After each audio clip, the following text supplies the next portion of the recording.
Hello friends, welcome to Sashi Vantasala. ఈరోజు వీడియోలో మష్రూమ్స్ని ఎలా క్లీన్ చేసుకోవాలో చూపించబోతున్నానండి. వీటిని చాలా ఈజీగా సింపుల్గా క్లీన్ చేసుకోవచ్చండి. ఇవి మష్రూమ్స్ అనేది చాలామంది తెచ్చిన వెంటనే అలానే వండేస్తూ ఉంటారండి. వీటిని క్లీన్ చేసే ప్రాసెస్ కూడా తెలియదండి. ఒకవేళ ఎవరికైనా వీటిని ఎలా క్లీన్ చేసుకోవాలో తెలియకపోతే ఈ వీడియో చూసేయండి, మీకు పూర్తిగా అర్థమైపోతుంది. మరి వీటిని ఎలా క్లీన్ చేసుకోవాలో చూసేద్దామండి. ముందుగా ఒక బౌల్ తీసుకొని అందులో సగం వరకు వాటర్ వేసుకోవాలండి. ఇందులోనే 1 టీ స్పూన్ సాల్ట్ని కూడా వేసుకోవాలి. ఇలా వేసుకున్న తర్వాత ఇప్పుడు ఒక్కొక్క మష్రూమ్ తీసుకొని వీటిని ఎలా క్లీన్ చేసుకోవాలో చూపించేస్తానండి. ఇక్కడ చూడండి, వీడియోలో చూపిస్తున్న విధంగా మష్రూమ్స్ని కింద వైపు నుంచి ఇలా పల్చటి లేయర్ అనేది వస్తుంది చూడండి. ఇక్కడ నేను క్లీన్ చేస్తుంటేనే మీకు కనిపిస్తుంది కదా, ఇలా ఒక పల్చటి లేయర్ అనేది వస్తుందండి. ఇలా కొద్ది కొద్దిగా పట్టుకొని మష్రూమ్స్ని చుట్టూ తిప్పుకుంటూ ఇలా పల్చటి లేయర్ అనేది పూర్తిగా తీసేయాలండి. ఇలా మనము కొద్ది కొద్దిగానే మష్రూమ్స్ని ఇలా పట్టుకోవాలండి. పట్టుకున్న తర్వాత ఇలా మెల్లగా లాగితే మనకి పైన ఉన్న లేయర్ అనేది ఇలా పల్చటి లేయర్ అనేది వచ్చేస్తుందండి.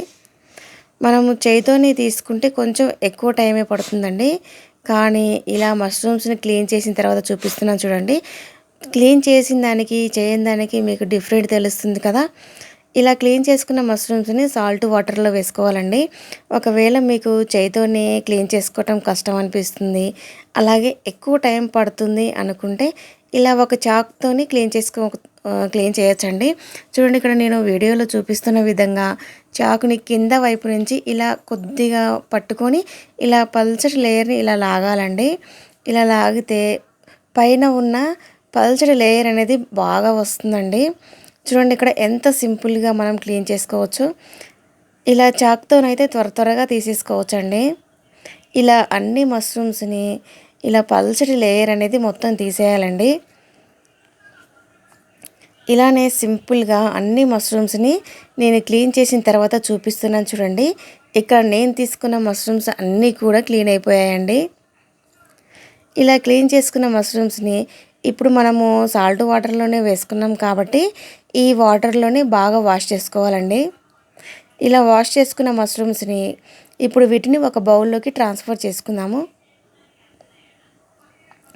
ఇలా అన్నిటినీ ఒక బౌల్లోకి ట్రాన్స్ఫర్ చేసుకున్న తర్వాత ఇప్పుడు మనకి మష్రూమ్స్ అనేది శుభ్రంగా నీట్గా క్లీన్ చేసుకున్నామండి. వీటిని మనం ముక్కల్లా కట్ చేసుకోవటమేనండి. ఇలా మనకి మష్రూమ్స్ని మనకు నచ్చిన సైజులో మనకి ఏ సైజు కావాలంటే ఆ సైజులో కట్ చేసుకోవచ్చండి. ఇలా మష్రూమ్స్ని ఒక్కసారి క్లీన్ చేసిన తర్వాత మీరు కర్రీ తయారు చేసి చూడండి. ఇలా మనము శుభ్రం చేసిన మష్రూమ్స్ని లేదంటే డైరెక్ట్గా అలానే వండుకున్న మష్రూమ్స్కి కర్రీ అనేది మీకు చాలా డిఫరెంట్ కనిపిస్తుందండి. ఇలా శుభ్రం చేసుకున్న మష్రూమ్స్ కర్రీ అయితే టేస్ట్ చాలా బాగుంటుంది. ఒకసారి మీరు కూడా తప్పకుండా ట్రై చేయండి ఫ్రెండ్స్. ఇక్కడైతే మనకి మష్రూమ్స్ కర్రీ తయారు చేసుకున్నానికి రెడీ అయిపోయాయండి. ఇలా మీరు కూడా ఒకసారి, అంటే ఒకవేళ ఎవరికైనా మష్రూమ్స్ని ఎలా క్లీన్ చేసుకోవాలో తెలియకపోతే వాళ్ళ కోసం ఈ వీడియో పెట్టానండి. ఒకవేళ మీకు ఎవరికైనా తెలుసుంటే ఈ వీడియోని స్కిప్ చేసేయచ్చండి. మరి ఇలా సింపుల్గా మష్రూమ్స్ని ఎలా క్లీన్ చేసుకోవాలో మీరు చూసేశారు కదా. మరి మీకు ఈ వీడియో నచ్చితే తప్పకుండా లైక్ చేసి షేర్ చేయండి. నా ఛానల్ని ఎవరైనా ఫస్ట్ టైం చూస్తున్నట్లయితే సబ్స్క్రైబ్ చేసుకోండి. Thank you for watching.